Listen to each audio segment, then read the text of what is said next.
Bueno, egun on danoi.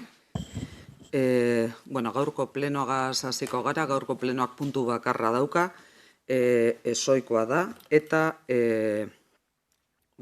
puntu bakarra da, laugarren berdintasun plana onartzea. Jon Artaberi emango dutzetitza. Egun guztioi, gaur aurkezten dugun Amoribeta Etxanoko emakume eta gizonen arteko laugarren berdintasun plan. Hau apostu zuzena da, Amoribeta Etxano feminista, berdinzalea eta justuago baten aldeko apostua. Gure herrian dauden egitura eta errealitate diskriminatzaileak ezabatu eta genero diskriminazio eta violentzia matxista gabeko herria sortu nahi duena. Plan honen bilakaera gidatu dituzten printzipioak, argiak eta irmoak dira. Lehena, izakera feminista, aurrera pausoak ematen dituena intersekzionalitatetik eta izpatasunetik desberdintasun eta diskriminazio egiturak eta errealitateak eraldatzeko. Izakera feminista hau posible egiteko, ezinbestekoa da emakumeak autonomoak izateak, erabakitzeko gai eta aldaketaren protagonista aktiboak.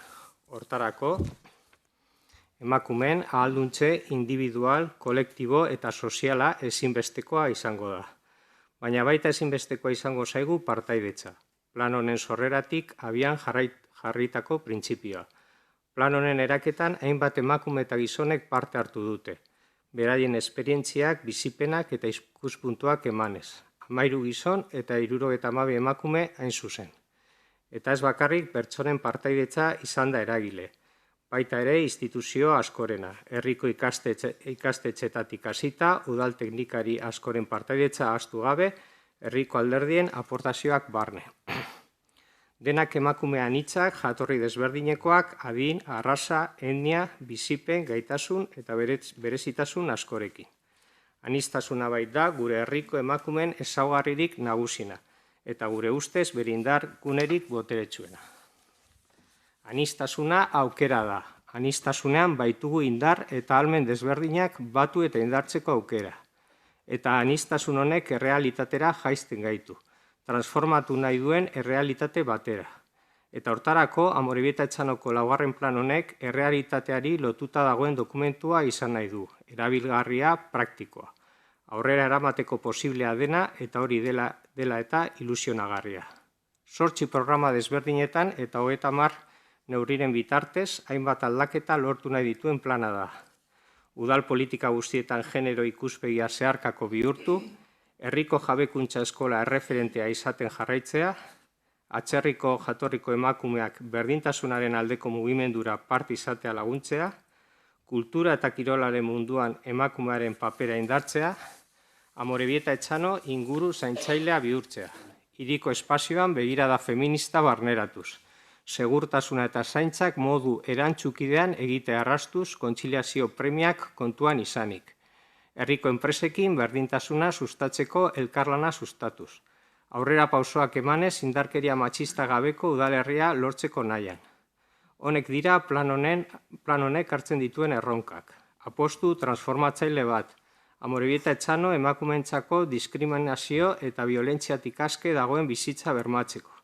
Herriko emakume anitz guztiak batu nahi dituena, denak elkarrekin, arkalaz, gure herria benetako herri feminista, berdinzalea eta justua izan daiten. Eta hemen daukazue plana, ja, eigurzkan egina, bale? Eskerrik asko. Eskerrik asko, Jon. Bego? Ali, ¿habías pedido tú la palabra? Ah, vale. Egunon, eta berdintasun plan honen inguruan esateko, gu egia da batzordean abstenitu baldin baginen, planari, behin ondo aztertu da, planari nola ez, baiezkoan emango diogu, ez? Baina, ezer baino lehen, eta edukian sartu horretik bai gustatuko litzaiguke ez, formak salatzea, erabili dituzuen formak salatzea, ez? Baina eta berriz esan dugu hori, eta gaur ere tamalez berriro berdina errepikatzera gatoz, ez? Ez dakit asko luzatuko nahi zen, baina, bueno, ezoikoa den batzorde eta bilkura batek uste dute suposa dezaken gainkostu ekonomikoa justifikatu beharra dagoela, orduan luzatzea ere justifikatuta egon litekela. Eta gero batez ere Ainhoa zugatik, beste plenoa izan daitekeen beste bilera garrantzitsuago bat baldin badaukazu eta asko luzatzen baldin banaiz, jakinaren gainean egon zaitezen plenoa horrela batean abandonatu ez dezasun eta eskuordetzarik gabe abandonatu ez dezasun, ez?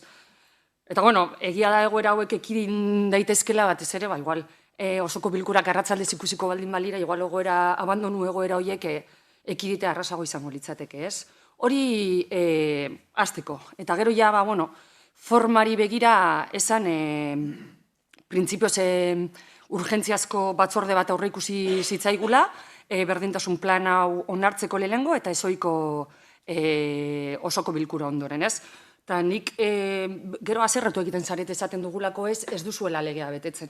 Baina berriro ere aurreikusita ezoiko urgentziazko batzordetarako eta bai ezoiko bilkuretarako aurreikusita dagoen legedia eta araudia ez duzu errespetatu.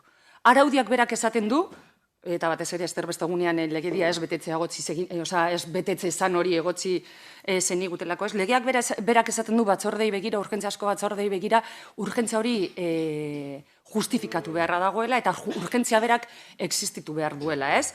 Ezoiko bilkurak deitzeko ere justifikatu, ezoikotasun hori ere justifikatu egin behar dela, ez? Erabiltzea berdintasun plan bat emakumei martxoaren 8an keinu bat egiteko, hori da helarazi zitzaiguna, arrazoi hori da helarazi zitzaiguna dagokion batzordean, ezoiko batzorde horretan keinu bat egiteko, ebazpenek beraiek, epaitegitako ebazpenek berarek eta araudiak berak esaten du hori ez dela urgentziazkoa. Plan hori beste momenturen baten onartzea badago. Zuek horrekin reditu politikoa ateratzeak ez da justifikazio bat, ez du urgentzia bera justifikatzen. Orduan, bai argi utzi nahi dugu berriro ere, aurrekoetan bezala ez dela indarrean dagoen araudia bete. Eta, tristea da ez bestak beste berdintasuna erabili behar izatea ez, etekin politiko hori lortzeko zuen planen o zuen ideario horri publizitate emateko, benetan kudeaketa eta edukirik ez daukasunean. Niretzako hori benetan oso larria da. Eta kudeaketa eta edukirik ez daukazuela esaten dudanean da, orain arte eman diren egoeretan, ez delako inolako rigorrik jarraitu. Hau da, prozedimenduari begira ez duzue ezer jarraitu. Eta egin izan dituzu eta hartu dituzuen erabakiak, zuen onerako izan diren erabakiak dira. Inolako prozedimendurik jarraitu gabe. Hori esan da, eta ja muinean eta berdintasun planean sartuz eta edukian, esan nola ez, lehen hasiera baten adierazi dudan moduan, edozein berdintasun planek berdintasunaren ikuspegidako aurrerapena suposatzen duen berdintasun plana oso ona dela, oso positiboa dela, eta noski nola ez baiezkoa emango diogu, baina bai eskatzen dugu ez, berdintasun plan batek bideratzeko konpromisoa suposatzen du eta konpromiso hori bete daitela ez, alderdi politiko guztien eskuetatik. Beste gabe. Besterik, Alba? Egun ondan hori. Gu bezesko bozka eman genion batzordean urgentziari, azarotik daroagu berdintasun plan berri hau lantzen, saio ezberdinak egin duguz, bai politikariok, bai herritarrok, non proposamen pilu atera diren, eta ez dugu ikusten bat-batean onartzeko zehozer izan behar danik. Gaurko gunean emakumeok ez dugu zorionak jaso nahi, eta olako keinuak bez direz beharrezkoa gure ustez. Ze azkenean berdintasunaren esentzia baliogabetu egiten da, eta aldarrikapen eta ekintza politiko potentez bete behar genuen eguna, bakeinuz betetako egun batean bihurtzen dugu. Eta hori da gertatu ezin dena. Gaurko egunean emakume langileen nazioarteko eguna ospatzearen arrazoiak ahaztu duguz, eta jai egun batean bihurtu dugu. Honegaz lotute, biharko Mariselarre sarietan bez goaz parte hartzen, ze ondo dau emakume kirolariak saritzea, baina emakumeok kirola egiteko politikak egiteko, asko beharrezkoagoa da. Eta egia esan, gauza batek ez dau besteak entzen, baina martxoaren 8 inguruko jai giro honetan, ez dugu parte hartu nahi, edo ez honela, por lo menos. Badakizue gero aldarrikapen eta lan esparruetan aurkituko gaituzuela, planan adibidez, baina gure taldeak ez du ahaztu nahi, ondino 2024 urtean, emakumeok gizarteko esparru guztietan parte hartzeko zailtasun handiak ditugula, batez behadin batetik aurrera. Eta zer esanik ez, emakume arrazilezatuen kasuan. Berdintasun planaren inguruan, eskerrak emotea landu deuen taldeari eta parte hartu da bien herritarrei, oso ekarpen jatorrak egin dire eta gehienak jasota agertzen dire. Plan, Jonek esan dagoen moduen plan aurrerakoia eta erabilgarria geratu da eta honegaitik gure aldeko bozka emango dugu. Alicia. Vale, eskerrik asko. Egunon, ojalá no fueran necesarios más planes de igualdad. Y dicho esto, la igualdad de género es una responsabilidad que nos atañe a toda la sociedad. Mientras sigan siendo necesarios estos planes para la igualdad real y efectiva de todas las mujeres, desde el Partido Socialista siempre los apoyaremos. Este cuarto plan de igualdad es el más ambicioso y participativo. Agradecemos a todos los colectivos y a la ciudadanía que lo han hecho posible. Hoy, 8 de marzo, nuestras reivindicaciones se oyen más fuertes que nunca, pero todos los días deberían de ser 8 de marzo.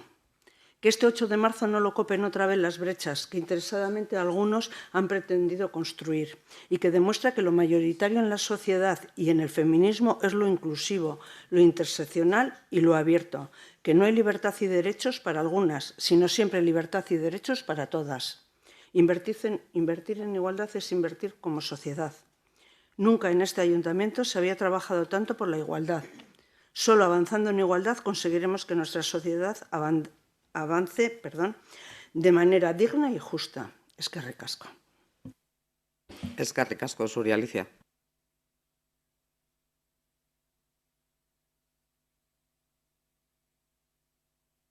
Bukatuta honegaz, berdintasun laugarren berdintasun plana onartuta, bukatuta emoten dugu plenoa. Eskerrik asko.